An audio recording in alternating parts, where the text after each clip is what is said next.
Bem, pessoal, na aula anterior, falamos a respeito do consenso de Rutherford, entendemos aí como foi criado esse processo, né, e como esse programa de controle de hemorragias foi concebido. Então, a partir desse momento, nós vamos dar continuidade, né, à aula anterior e vamos falar das outras técnicas para contenção das hemorragias em outras regiões do corpo. Dando sequência à aula anterior, nós fizemos a compressão direta, né, utilizando um curativo compressivo, ok? Caso esse curativo compressivo ele não consiga resolver o problema de impedirmos o sangramento e o sangue continue saindo, nós vamos ter que usar uma outra opção, que seria o preenchimento da ferida, ok? Então, o que seria esse preenchimento, né? Ou como em alguns grupos as pessoas utilizam a nomenclatura de empacotamento da ferida. Então, para grandes feridas, a pressão superficial pode não ser eficaz. Se o sangramento ocorrer em uma ferida profunda, coloque gaze firmemente dentro da ferida até parar o sangramento. Mantenha a pressão até a ajuda chegar. Então, aqui do lado, pessoal, nós temos uma ilustração de como executar esse procedimento. Então, percebam que a gaze ela precisa ser introduzida dentro da cavidade de modo a conseguirmos preencher completamente essa cavidade com essa gaze, ok? De modo que ao final do processo ela vai ficar dessa forma aqui, preenchendo completamente aquela cavidade lesionada. Okay? Então esse é o procedimento correto. Tá? Durante muitos anos, quando nós fazíamos o controle de hemorragia, o que nós normalmente fazíamos? Né? Nós colocávamos um curativo compressivo na estrutura superficial da pele e executávamos a compressão, tá? E com isso, o que ocorria? O sangramento ele não parava, porque os vasos sanguíneos aqui não estavam recebendo a pressão devida para que o sangramento fosse impedido, e isso acabava fazendo com que essa compressa aqui ficasse encharcada de sangue, né? E aí nós colocávamos uma outra compressa sobre a primeira, e ela continuava encharcando justamente por quê? Porque nós não preenchíamos efetivamente essa cavidade. Então, com essa técnica estabelecida pelo programa, entende-se que o preenchimento ele é extremamente importante, porque ao preencher a cavidade com a gaze, nós vamos estar impedindo efetivamente o sangramento de continuar. E aí teremos uma eficácia maior no controle dessa hemorragia e na interrupção desse sangramento. Ok? Então, esse é o procedimento correto que deve ser executado nesses casos de lesões em que a compressão direta não atinja o objetivo, que é interromper o sangramento. Tá? Mas cabe ressaltar, pessoal, que esse tipo de procedimento ele só deve ser executado em algumas regiões específicas do nosso corpo, ok? Como áreas juncionais, né, como o pescoço, como a região das axilas, e como a região da virilha, né, que são estruturas onde nós temos o quê? Uma estrutura óssea a qual nós vamos conseguir fazer esse preenchimento e encher essa cavidade, e vamos ter uma resistência sendo oferecida pelo tecido para executar as compressões. Nas lesões abdominais, esse procedimento de preenchimento, introduzindo a gaze no interior da ferida, não é um procedimento recomendado. Por quê?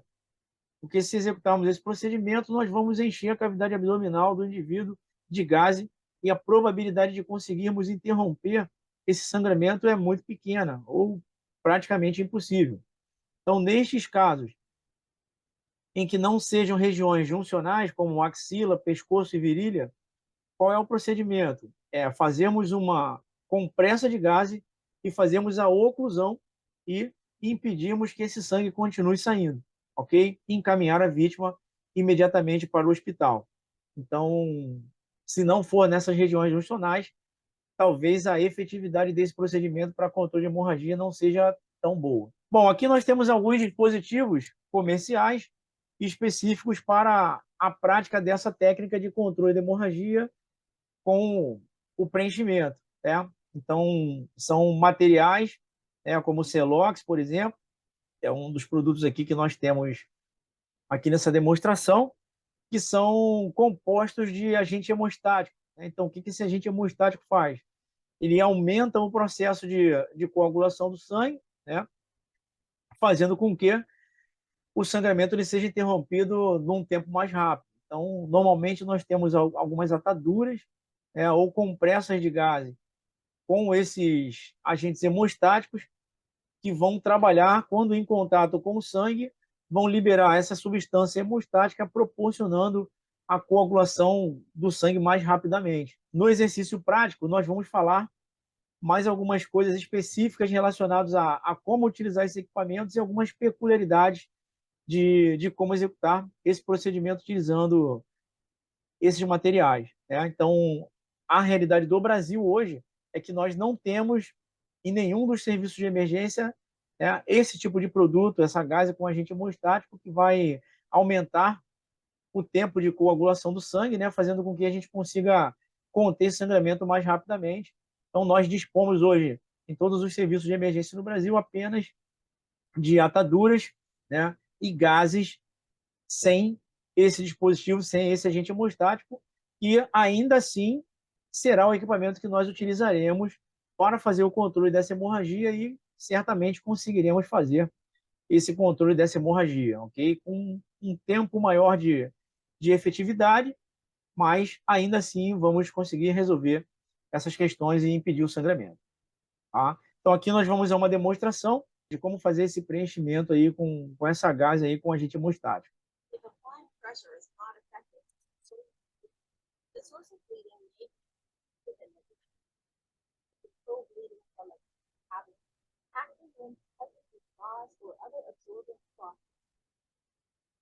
It is normal for the victim to feel some discomfort when the attack begins. The amount of gauze required to fill the wound may be more than expected. It is critical that enough gauze is fully pack the wound so that the applied pressure effectively reaches the area is breathing. After fully packing the wound, apply direct forceful pressure and repeat the pressure. Então, pessoal, nós teremos a oportunidade de executar esses procedimentos aí na prática, né, na nossa vivência prática, que é a complementação do programa, ok? Então, todos teremos essa oportunidade aí de efetuar esse procedimento. Então, nós precisamos avaliar em qual parte do corpo está ocorrendo esse sangramento, ok? E executar o preenchimento nas partes que são cabíveis de serem preenchidas, como falei anteriormente, né? Então, braços e pernas, pescoço, axilas e virilhas e algumas partes do corpo lá para a gente fazer esse preenchimento aí e conter o sangramento. Ainda no C, caso nós tenhamos sangramento nos braços e pernas, a primeira opção de controle da hemorragia continua sendo a compressão direta da lesão com curativo compressivo, porém, caso essa compressão direta não seja suficiente para conter o sangramento, nós vamos utilizar a aplicação do torniquete, ok? Então, o torniquete é indicado que seja aplicado de 2 a 3 polegadas acima da ferida, né? O aplique alto e apertado no primeiro momento. Então, de 2 a 3 polegadas seriam aproximadamente aí de 5 a 10 centímetros anterior à ferida. O torniquete não deve ser colocado sobre as articulações, cotovelos e joelhos, pois não terá efetividade se aplicado nessas áreas. Então, se porventura essa distância de 2 a 3 polegadas coincidir de ser na área das articulações, a gente deve subir um pouco o torniquete e colocar ele anteriormente à articulação, ok? Aperte o torniquete até o sangramento parar. Então, basicamente, essa é a regra. Então, uma vez aplicado o torniquete, eu vou torcer a barra até que eu consiga interromper o sangramento e aí ele estará aplicado da forma correta. Então, uma vez aplicado esse torniquete, ele não deverá ser removido. Se, porventura, o tempo do local do acidente até a chegada à unidade hospitalar mais próxima for superior a 120 minutos, há a recomendação de afrouxarmos o torniquete e avaliarmos o sangramento. Então, eu tenho um torniquete aplicado no braço do indivíduo. Então, foi realizado a contenção da hemorragia. O tempo para chegar com esse indivíduo até o hospital é superior a 120 minutos. Então, após os 120 minutos, o que eu vou fazer?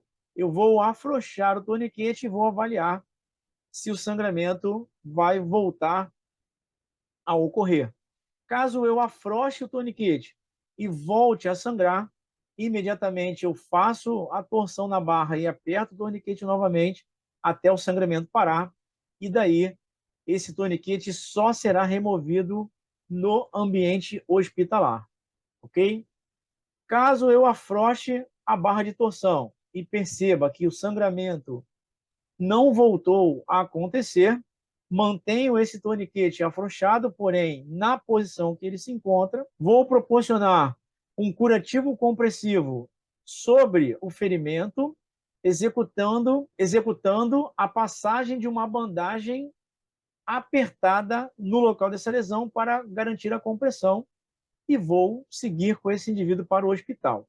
Então, esses são os procedimentos a serem executados após a aplicação do torniquete. Pode ser aplicado em outras pessoas, em você mesmo, então eu posso aplicar o torniquete em outro indivíduo, ou eu posso me fazer a autoaplicação do torniquete. Podem ser aplicados sobre roupas, né? Deve-se evitar sempre que possível, mas dependendo da intensidade do sangramento, né, a gente não vai ter tempo suficiente para poder livrar a roupa do indivíduo para poder fazer a aplicação do torniquete.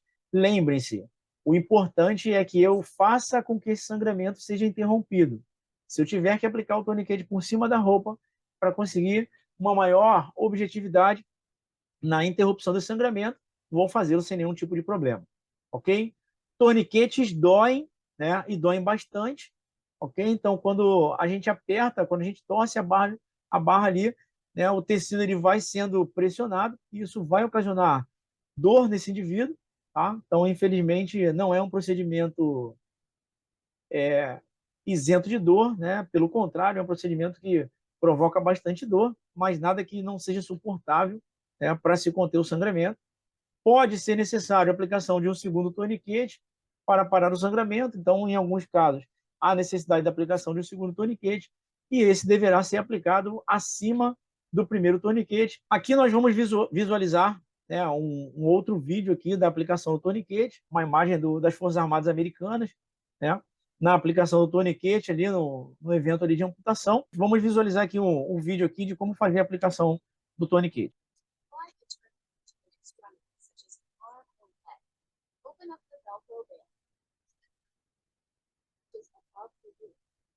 Wrap the band around the entire arm or leg, pass it through the buckle, and pull it tight to remove it. Avoid placing the tourniquet on joints or over both of the legs. After the tourniquet is properly applied, turn the rod to tighten the tourniquet, hopefully it stops. The tourniquet may need to be tightened more than expected to stop the bleeding and will cause discomfort. Secure the rod in its holder to prevent the tourniquet. Check to make sure the tourniquet and effective. If bleeding does not stop, apply a second tourniquet above the first one. Write down the time it was applied. Wait for the first responders. Do not remove the tourniquet. Bem, pessoal, então aqui nós temos alguns torniquetes homologados por alguns comitês de trauma internacionais, né? Então, nós temos aqui o modelo do SOFT, o modelo do CAT, o SAM, né? O RMT, o TMT e o TX3, tá? Então, todos esses torniquetes, eles são torniquetes que são utilizados, são torniquetes validados, né, cientificamente, né? Existem mais alguns outros modelos de torniquetes. Normalmente, nós trabalhamos com os torniquetes que são homologados pelo comitê do TC3, que é o Tactical Combat Casualty Care. E aqui nós temos a ilustração aqui, né, de efetivamente, como nós vimos no vídeo, né, mas aqui em pequenos detalhes. Então, nesse primeiro momento aqui, eu passo o tirante ao redor do membro, ok? Passo aqui na fivela, prendo aqui no velcro na parte posterior, ok? E aqui nesse momento eu faço a torção da barra, a torção dessa barra aqui, e após interromper o sangramento, a gente prende essa barra no clipe, faz o ajuste da sobra do tirante e prende o velcro aqui, que vai fazer a fixação de segurança da barra de torção, e ao mesmo tempo é o dispositivo onde nós vamos colocar o horário de aplicação do torniquete. Então, como a gente pode visualizar aqui, eu tenho um sangramento, o torniquete ele foi aplicado anteriormente ao sangramento, cerca de 2 a 3 polegadas, ok? Então, passei a fita aqui, apertei, torci a barra, parou o sangramento, eu prendi a barra no clipe e finalizei o torniquete. Bom, pessoal, então aqui nós temos um fluxograma, né, do atendimento e tratamento de grandes hemorragias. Então, a primeira coisa que eu vou fazer é verificar se o local está seguro. Então, se o local está seguro, eu vou para a primeira pergunta. Esse sangramento é um sangramento ameaçador? O que seria um sangramento ameaçador? Eu percebo que existe um sangramento em jatos pulsáteis. Percebo que há uma poça de sangue grande no entorno da vítima. Percebo que as roupas dessa vítima estão todas encharcadas de sangue. Então, isso significa o quê? Que essa lesão está proporcionando um sangramento vultuoso, um sangramento sanguinante, e eu preciso conter esse sangramento o mais rápido possível. Ok? Então, a próxima pergunta que deve ser respondida é: eu possuo um kit de primeiros socorros para trauma? Se a minha resposta for não, o que eu devo fazer? Usar qualquer pano limpo, que seja o mais limpo possível nesse momento, e aplicar diretamente a compressão sobre o ferimento. Ok? E vou manter essa compressão sobre o ferimento até que o serviço especializado chegue para dar continuidade ao atendimento. Caso a resposta dessa pergunta seja sim, eu preciso verificar aonde está essa ferida. Se essa ferida se encontra na região do pescoço, ombro ou virilha, o que eu devo fazer? Eu devo aplicar na ferida o agente hemostático ou a gaze comum ou um pano mais limpo possível que eu tiver. Então, caso nós tenhamos um agente hemostático, uma gaze com agente hemostático para fazer essa aplicação, eu devo fazer a aplicação da gaze com agente hemostático e manter a compressão por cerca de 3 minutos. Por quê? Os principais agentes hemostáticos promovem essa reação num tempo de aproximadamente 3 minutos, podendo variar de um produto para o outro de acordo com o fabricante do produto, de acordo com as orientações. Caso eu não disponha de gaze com agente hemostático e apenas de gaze comum, eu vou fazer o preenchimento desse ferimento e vou manter essa compressão por cerca de 10 minutos, ok? Até que seja aplicado um torniquete ou que outros procedimentos sejam realizados com chegada do serviço de emergência, tá? Caso essa ferida seja no braço ou na perna e eu tenho a disponibilidade de um torniquete, o que eu devo fazer? Aplicar o torniquete acima do local do sangramento, cerca de 2 a 3 polegadas, ok? Apertar o torniquete até o sangramento parar, identificar o horário de aplicação do torniquete. Caso eu não disponha do torniquete, eu devo executar o mesmo procedimento de aplicar compressão diretamente sobre a ferida. Se eu tenho a gaze com agente hemostático, eu vou seguir o processo lá dos 3 minutos de compressão. Se eu não tenho gaze com agente hemostático, eu vou seguir a relação dos 10 minutos. Ok? Até a aplicação de dispositivos juncionais, sendo nas regiões proximais, como quando pescoço, apenas técnicas de compressão hemostática. Em sangramentos de membros, ok? Então, se eu não tenho essa disponibilidade, eu vou executar a compressão direta com ou sem o agente hemostático, ou eu preciso interromper esse sangramento de alguma forma. Bem, e crianças? Como é que eu faço o controle de hemorragia em criança? O mesmo torniquete usado em um adulto pode ser usado em uma criança, exceto nas extremamente jovens. Por quê? Então, como nós vimos anteriormente, o tirante do torniquete, ele precisa envolver completamente o membro, ok? Então, eu vou envolver o tirante e vou passá-lo dentro da fivela. Se eu apertar esse torniquete, não tiver espaço suficiente no membro para fazer essa compressão inicial, esse torniquete ele não vai servir para aquele indivíduo, ok? Para bebê ou criança muito pequena, o torniquete provavelmente ele será muito grande. Então, a pressão direta sobre o ferimento, conforme descrito anteriormente, funcionará em praticamente todos os casos. Então, se eu tiver uma circunferência de membro satisfatória para a aplicação do torniquete, a regra é a mesma do adulto. Se eu não tenho uma circunferência satisfatória, eu vou fazer a compressão direta da lesão, como nós vimos anteriormente. Ok? Para feridas grandes e profundas, o preenchimento da ferida pode ser realizado em crianças, assim como nos adultos, utilizando a mesma técnica descrita anteriormente, considerando as características morfológicas da criança, obviamente. Ok, pessoal? Bom, perguntas frequentes relacionadas ao controle de hemorragia. Com relação a objetos empalados, eu chego num num determinado evento, num determinado acidente, existe um objeto empalado, encravado no corpo desse indivíduo.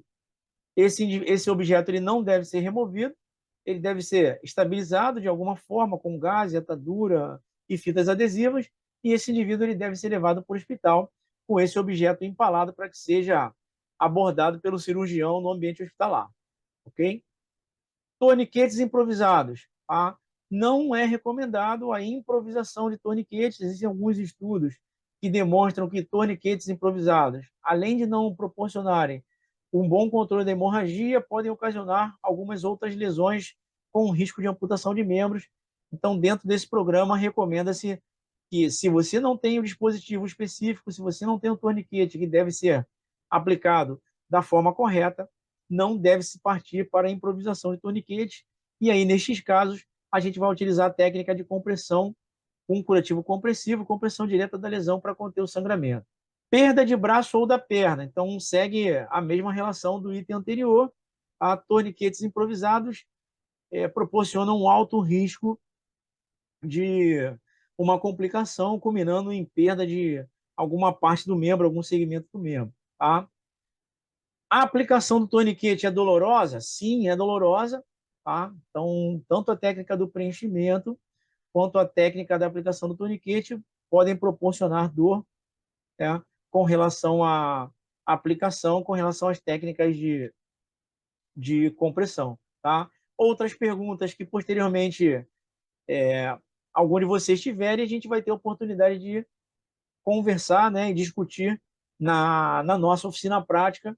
Tá? Então, caso isso ocorra, então fiquem à vontade na prática de fazer as perguntas que sejam pertinentes aí a, ao nosso conteúdo. Ok? Então, resumindo, o procedimento, então, a primeira regra é sempre a segurança pessoal. Vamos para o ABC da hemorragia. Tá? Então, o A significa alerta, identificar a hemorragia e fazer um contato com um serviço de emergência, o 92 ou 93, ou um serviço privado, se for o caso.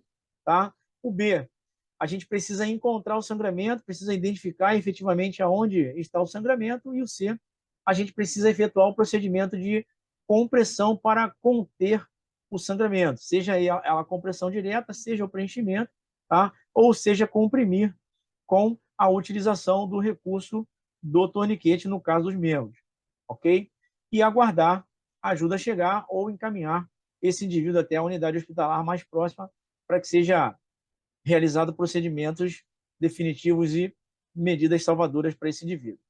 Bom, então chegamos ao final da nossa aula, né? Para maiores informações, caso alguém queira se aprofundar, né, nesse tema, pode consultar o site lá, stopthebleed.org, né, e terão acesso a mais materiais e mais informações pertinentes ao programa. Bom, nós temos uma frase aqui do programa, né, que é extremamente importante. Então, a única coisa mais trágica que uma morte é uma morte que poderia ter sido evitada. Ok? Então, a moral da história é que todos os indivíduos devem saber como executar o controle das hemorragias para que ninguém tenha um sangramento sanguinante e acabe morrendo de tanto sangrar. Bem, pessoal, então chegamos ao final, né, da nossa aula aqui de controle de hemorragias. Aguardo vocês para que nós possamos realizar nossas atividades práticas nas nossas oficinas de controle de hemorragia. Até o nosso próximo encontro. Aguardo vocês.